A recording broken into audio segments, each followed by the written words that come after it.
Hi guys, welcome back to my channel. My name is Unoguhle Kumalo and today's video is a little different.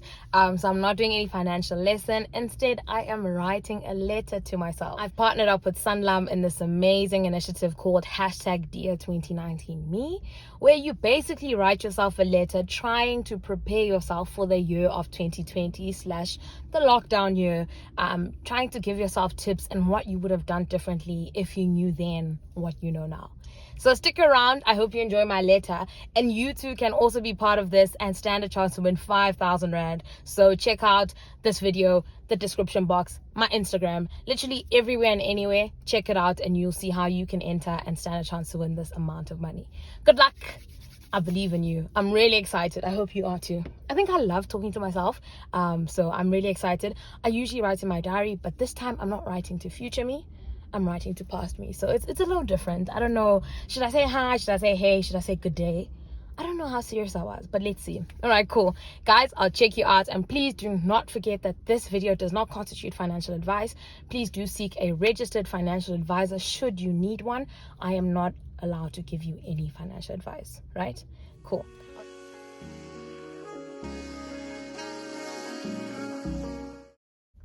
Dear 2019 Nobuhle, I hope you're well. I'm sending you this letter just to check in on you, as well as to give you a bit of a teaser of what you can expect in the year of 2020. So you're not going to believe this, but you're actually stuck in lockdown for majority of 2020. Lockdown, pandemic, those are words you're probably not used to, but trust me, you will learn to use these as frequently as you use a face mask.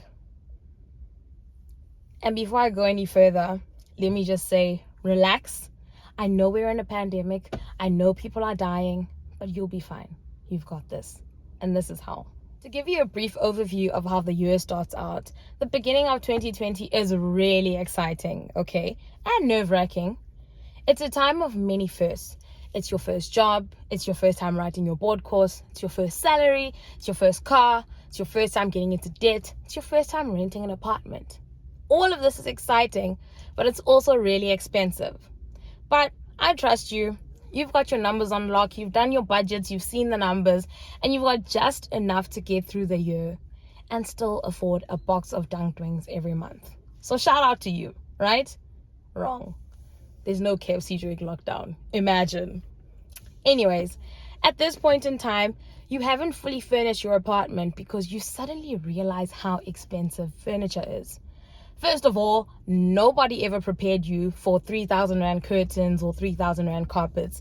And suddenly you have a newfound respect for your mom's home because, wow, that lady has made your home look beautiful without breaking a sweat, okay? So shout out to my mom and my dad, of course, but shout out to them. Long story short, COVID-19 pandemic hit you end of March and it changed everything.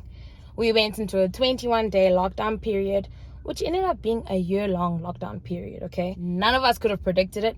However, I do believe there were things that you could have done that could have made your year a little better. And this is why. Financially, I wish you had an emergency savings account. I wish you had saved up a little cash for rainy days. Why? Because you, Miss K, found yourself going into overdraft just to buy groceries. But, who can blame you? With people stockpiling and all the anxiety about whether you'd have enough food to survive, I understand why you had to buy so many groceries that exceeded your budget, okay? But had you had an emergency savings account, you wouldn't have needed that. I also wish you had prioritized furniture in your apartment. As much as I said that everything was expensive, I think if you had known what was coming, you still would have bought stuff on credit. I'm telling you, you did not have a TV, you didn't have a couch, you didn't have a work desk, you didn't have a work chair.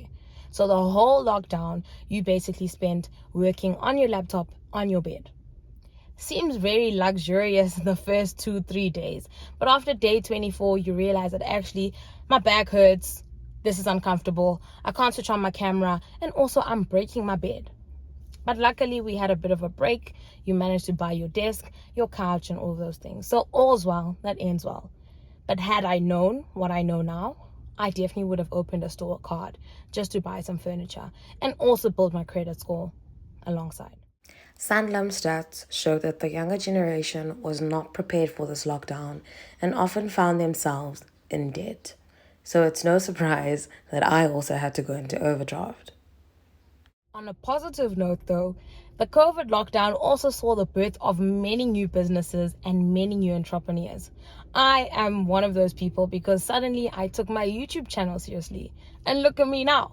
Now I'm earning money on YouTube on the side. So I'm really grateful for lockdown. And I think it's also because I was pressed for money. You know, sometimes I do think that these hectic circumstances force you to be creative and think of ways that you can make money. And that's why you guys are here, because you guys also like to find ways of making money, how to invest, what side hustles to start. So shout out to you, because clearly you've made the right step. Stick around. Back to my letter, because I don't know why I'm talking to you and I should be talking to myself. Moving on to my health. Noguhle, let me just say that you were fortunate enough to go the first year without ever catching this virus. All the sanitizing, washing hands, and buying expensive masks and regular steaming really did help you, as well as the vitamins. However, 2021 wasn't so kind to you. You actually had to take some time off, especially after having been a newly asthmatic person just because of long COVID. Mentally, I think you did just fine. You engaged in so much online activity that you made friends who were in similar situations. Plus, you had a flatmate the whole time, so that made it even 10 times better. Having looked through some of the Sanlam stats, I know that not everyone was as fortunate as me. So 57% of South Africans were under so much financial stress that almost 21% had to go on prescription medication to deal with the anxiety and stress that came with it. That's really tough, but it also shows you how much your finances impact your well-being, because if the bank ain't looking good, you're also not looking great. I think one of the biggest lessons of 2020 is realizing that real wealth is health. And I know it sounds cheesy, but when you look at what happened in lockdown, people who were rich, had all the resources, had medical aid, sometimes died, you know. So it's not about how much money you have, but it's about how healthy your body is. Because when there's a pandemic and hospitals are full, your money means nothing. So remember, guys, to prioritize your health, which includes your mental well-being, because at the end of the day, you're all you have.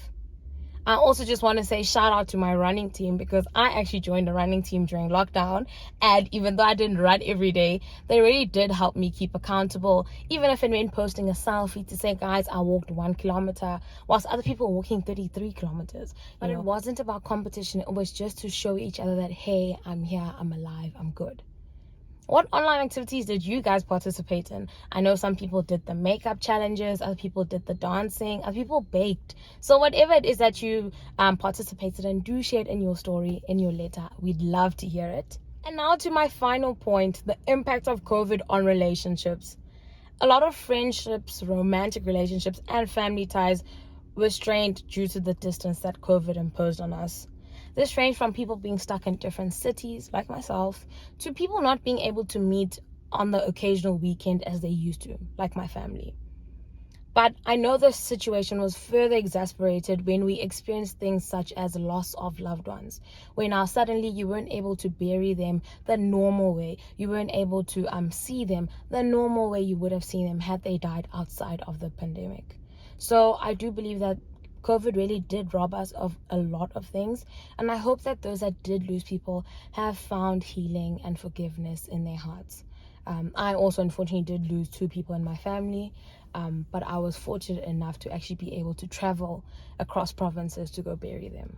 Furthermore, COVID meant you couldn't really make friends. Some of us were in new cities, guys. Noguhle, you were in a new city, you had no friends, you didn't know your colleagues. So for someone who's a social being like you, 2020 was a very long year. But it's okay. You make it out. And I promise you, when you do finally meet those people and you do have those physical interactions, it is the best thing ever. So hang in there. I've also spoken to some of my friends to ask them what happened to them. Other people struggled to school online. Apparently it took a lot longer to understand things, and also because suddenly your parents or your siblings didn't really understand that as much as you were home, you were still in an online lecture. Other people couldn't have their dream weddings, and this was really sad, because you've been waiting for this moment your whole life.